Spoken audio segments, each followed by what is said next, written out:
Hey guys, it's Theryanshand back here again, and basically I am doing another Let's Talk video, and this is on a gaming franchise that I really enjoy. It's a wacky franchise, and as you'll guess by the title, you'll know what it is. It is, of course, Oddworld, introducing a character into our lives who would go on to love and help turn into a hero in his community of Mudokons. Basically, this game franchise started out in 1997, and it's captivated us ever since, really. But we'll show you what the first game looks like. Here it is, Oddworld Abes Exoddus. And Abe, as you can see, is a really cute Mudokon, and basically what happens to this unfortunate little dude throughout the series is kind of a shame, to be honest. Basically, he's a worker in like a meat processing plant called Rupture Farms, and he's a happy-go-lucky kind of character. And basically, he's walking past a billboard one day, taking in what the company's like production lines are going to be, and he comes across a billboard that says there's a new product coming soon. And he's curious as to what it is, because he's quite fond of the main, basically the main, what do you call it, product lines that they do with the scrabs and the paramites. He's pretty fond of them. So basically what happens is he goes and he very rudely logs in on the board meeting, the annual board meeting, and Moloch, who is from another race called the Gluckons, he's basically going through what the new product's going to be, and Abe, who is like sort of just like nosying in on the meeting, turns around and finds out that the Mudokons are actually the new product that is going to be on offer.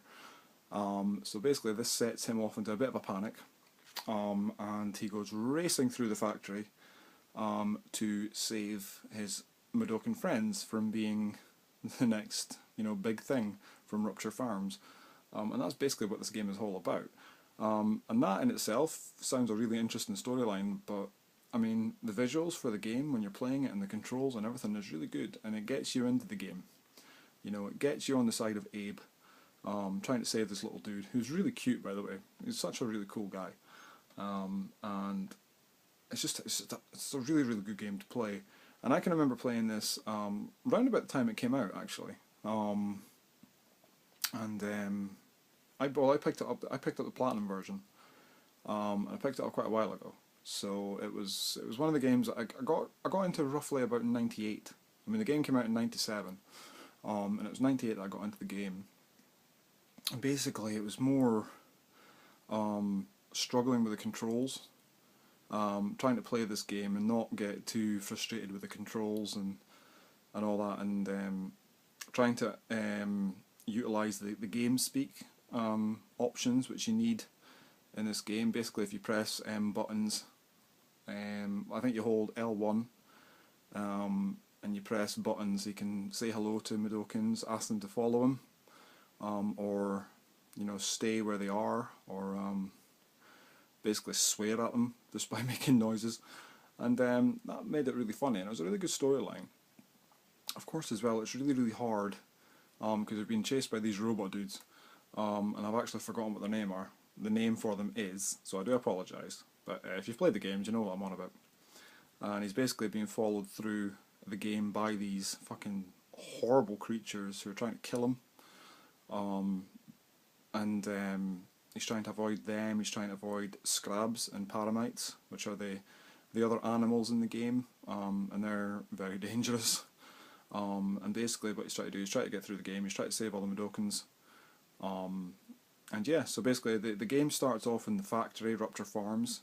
Eventually, he gets out of Rupture Farms. He gets out into the wild, if you like, of Oddworld, and he has to journey to the Paramite lands and the Scarab lands to save his Mudokons, and eventually I think it's 98 Mudokons he has to save, or 99, I think it's 99 actually, and himself, which is obviously 100. and if he saves them all, you know, the game's complete. You've 100%ed it, and Abe's a hero. If you don't, basically Abe dies because he's murdered by his Mudokons for not saving them. Which I think is a bit harsh, but it's fair, I suppose, at the same time. And you have to basically go back and do it again. It's a very, very long game. I mean, this game can take you literally weeks to complete. And there's lots of... It really is a trial and error kind of game. You will die so many times in this game, which is sort of okay because there's endless lives. You know, there's not a limited amount of lives Abe has, so that's not too bad. But really, this is such a frustrating game to play. But if you're really into your puzzle solving, you know, and you're good with timing, that's another big thing as well. This is a fantastic game to play, and there's so much things to learn in the game as well, and it really sets up the franchise really well. And yeah, the visuals as well are really appealing. It's a fantastic game to play, and well worth a pick-up if you don't have it already. So basically, that's what happens to Abe throughout the game. And a year later, there was another game that came out. Oh god, if you excuse me, I'll just pull the games over here, make it a bit easier. And that game is Oddworld Abes Exoddus. Now basically this game is like a bonus game, and it kind of begins where Abe's Odyssey left off. And basically what it is Abe's like a hero now, from obviously his exploits in the first game. He's a hero, and he basically is pretty much getting used to being a celebrity in Oddworld. But he gets visited by ghosts of like past Mudokons, like old Mudokons, and basically they're telling him that what is it? Blah. Oh fuck, I can't even remember now. The Nectum, which is like an old spiritual, it's like a holy place for Mudokons to be buried in, is being excavated, and basically they are using the bones of the dead Mudokons as the main staple for a new product called Soulstorm. And that's basically kind of like an alcoholic brew, if you like, but it's actually poisonous to the Mudokons, and it makes them depressed, and it can kill them, and it's just a disastrous thing to drink, basically. So Abe, you know, as you do, as being a cult hero, sets out once again to try and save all the Mudokons, also stop the manufacture of Soulstorm, and tries to find a cure for Mudokons that are infected with it. And basically he sets out with his friends Alf, Ben, Foss, Han and Luke, and they go out and they basically just do that, and eventually they get through the game, they find cure, and they destroy the factory that makes Soulstorm. And yeah, that's pretty much the game. This game at the time, it was seen as being the second game in the series of Oddworld franchise, because I think it was initially going to be 5 games in the series at the time, but they never got around to it, unfortunately. But this game is actually just seen as like a bonus game. It's not included in the Oddworld franchise, which is a bit of a shame because it's a really good game. It includes a lot more game speak. You know, you can do a lot more different things in the game. Like you like communicate with his Mudokons, you know, like a lot better. You can do different things, say different things to them, and basically this makes this game quite interesting. And there's a lot more things to learn as well. Like you need to slap your Mudokons if they're feeling a bit hyper to calm them down, or you need to be a bit soothing and mellow with them if they're feeling really depressed and they're upset. Otherwise you can really piss them off. And that basically makes this game so much fun.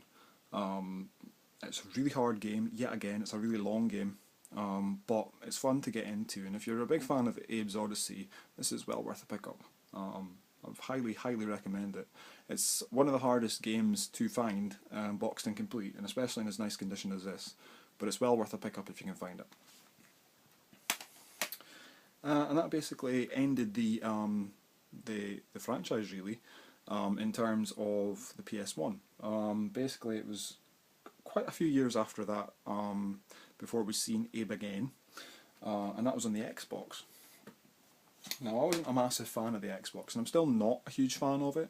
I'm kind of coming round to it in a way, but basically he appeared in what was officially the second official game in the franchise, and that is in Oddworld Munchsoddysee. And now this game is really rather interesting because it includes a new character called Munch, who is a gabbit. That is another species that seems to live in Oddworld. And basically Munch is the last surviving gabbit in Oddworld. So basically, 2 seconds, as I move my notes, it's set not long after Exodus. It's the second official game of the series, like I say, and basically Abe helps Munch to destroy Viker's lab and save what's left of the gabbit eggs from being destroyed.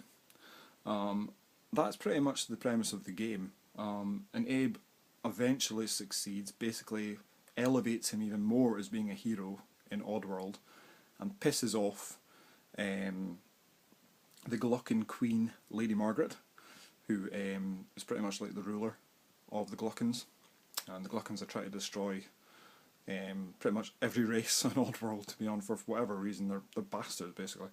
But basically this game is, it's like I say, it's the second official game in the franchise, and the graphics in this game are phenomenal. They really are. I mean, this is what's got me kind of into Xbox gaming in a way, because Xbox seems to explode with all these graphics and colours and visuals, and it really was a massive step up at the time. I mean, the PS2 is great, don't get me wrong, but there's a reason why games like this are only on Xbox, and I think it's because the Xbox just seems to be far better in utilising this kind of graphics and gameplay. It seems to work a lot better.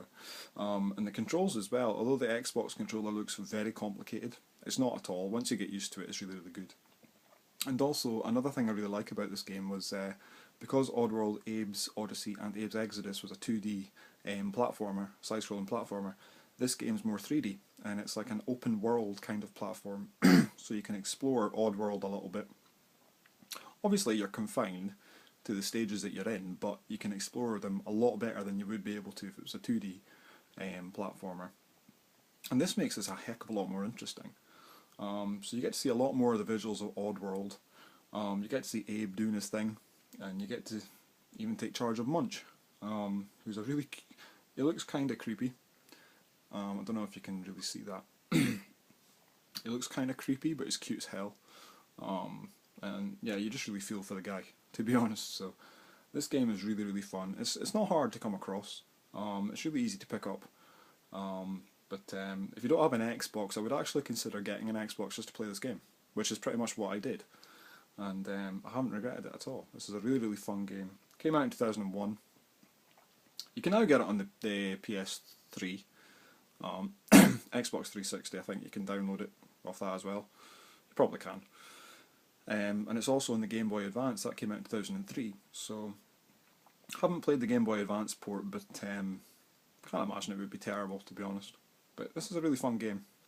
And what I like about it as well is at the start of the game, it takes you through the transition from PS1 into the Xbox style of gaming, and it gives you like a gives you like a little practice session at the start, like a training stage where you go through all the controls, and once you're happy with them, you can get into the proper game. And yeah, it's a hell of a lot of fun to play. And basically, I thought at the time, once I'd got into the Xbox, I thought that was the last game in the Oddworld series, and I was a bit depressed by that, because I really got into them. I haven't completed Munchsoddysee just yet, but you know, I will get round to that. So basically, there was another game released, and this one, as far as I'm aware, it doesn't include Abe. I haven't played this game yet, but I will include it in the video, basically just for shits and giggles. And that is Oddworld Stranger's Wrath. And this is basically set around the character called Stranger, and he's a bounty hunter. And basically his main aim is to go around collecting bounties for an operation that he's supposed to have that keeps him alive. I think that's pretty much what it's about. He kind of looks a bit like a cowboy. It's set in the Wild West. It's like, well, set in the Wild West. It's set in a Wild West kind of scenario in Oddworld. And that's basically what this game's about. So I don't think it includes Abe. I could be wrong, but it doesn't look as if it does. And yeah, so I'm not going to talk too much about this game until I play it, but it looks not too bad. The graphics look kind of similar to Munch's Odyssey, and it looks an interesting game. And it's only on Xbox, but I think you can download it now, as you can with most games, on the PS3 and the Xbox 360. But yeah, it looks an interesting game. Came out in 2005. I didn't know about it until a few months back, so I had to pick up a copy, and I did, and I'm looking forward to playing it. But I'm going to complete Munch's Odyssey first, before I play this game. And anyway, that's it. But there's a bit of an announcement as well. If you're not aware and you're a fan of the Odyssey series, there is a new Abes Odyssey game coming out, and it's entitled Abes Odyssey New and Tasty. And that is coming out later on this year. I think it's coming out in April or May or something. And that's going to be on PS3, Xbox 360, PS Vita, which is another console that I really need to get into. But that is, unfortunately, it's not like a whole new storyline. It's just a remake of the PS1 game, which will be interesting because they used 2D and 3D visuals for that game apparently, so that could be kind of cool. But for me, Oddworld holds a lot of good memories. I can remember playing it back in the day, mainly the PS1 games. I didn't play the Xbox games back in the day because I didn't have an Xbox until earlier this year. But no, I mean, I loved playing them, and Abe was such a cool little character, and I thought he was ace. And the franchise is really frustrating. It's all trial and error. You will die a lot during every game, but it's sort of a sense of satisfaction once you complete something that you've been struggling on for a while, and it pushes you on to keep playing the game. And once you put the game, turn the console off, you will find yourself wanting to go back and finish the game. And I think that is a really plus point for the Oddworld series as far as I'm concerned. But I will do a top 4. I know it's only 4 games. Of my favourite games. There was 2 games released on the Game Boy, Oddworld Abe's Adventure 1 and 2, but basically they're just little snippets out of Odyssey. I've played Adventure Part 1, and that's just a little snippet out of Abe's Odyssey, a part of the game.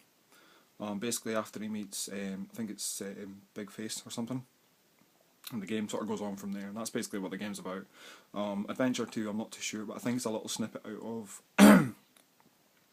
Odyssey or Exoddus, or a little bit of both, I'm not too sure. But I'm not going to include them in this video because they're not that good. I'll be perfectly honest, they're pretty crap. But they're worth a pickup if you're a Game Boy collector, obviously. But we're going to start at number 4, Stranger's Wrath, because I haven't played it, and because what I've heard, it isn't that good a game. But I am looking forward to giving that a go. At number 3, I'm going to go with Abes Exoddus. It's a really fun game and all, but I just think it's, although it's came out a year after Odyssey, I think it's just far too different in terms of the game speak and the controls. It's a little bit harder, and there's a lot more stuff you need to learn. So if you just basically got used to learning everything that was in Odyssey, you're going to struggle a little bit with this game. And yeah, so that's at number 3. The storyline's pretty good though. Number 2, Munch's Odyssey, because it's so much fun, and Munch is so cute, and I just want to save the guy. I want to save his race, especially after you watch the opening video to this game, telling you a little bit about Munch and what he's gone through. You really will, if you've got a heart, you'll be almost in tears. You really want to save this dude. And it's such a fun game. The storyline's really good, it plays out really well, and it really does get you into the Xbox. If you're kind of iffy about the Xbox but you like Oddworld, this will get you hooked on the Xbox. It's a fantastic game. And obviously at number 1, Abes Odyssey, because it's cool, it's brilliant. There's nothing wrong with this game, just apart from the fact it's really frustrating, it's really hard. It's a really fun game to play, and it's well worth picking up if you can get it. So yeah, I want to get the Black Label version of this, which I hope to soon. Because I don't like platinum versions, but yeah, as soon as I get a Black Label, it'll obviously be on a pickups video or something, but yeah, I really like it. Anyway guys, hope you've enjoyed my Let's Talk video on Oddworld, and I will see you in the next video. Take it easy guys. Please rate, comment and subscribe as always, and I will get back to you. Thanks guys, take it easy, and see you soon. Bye.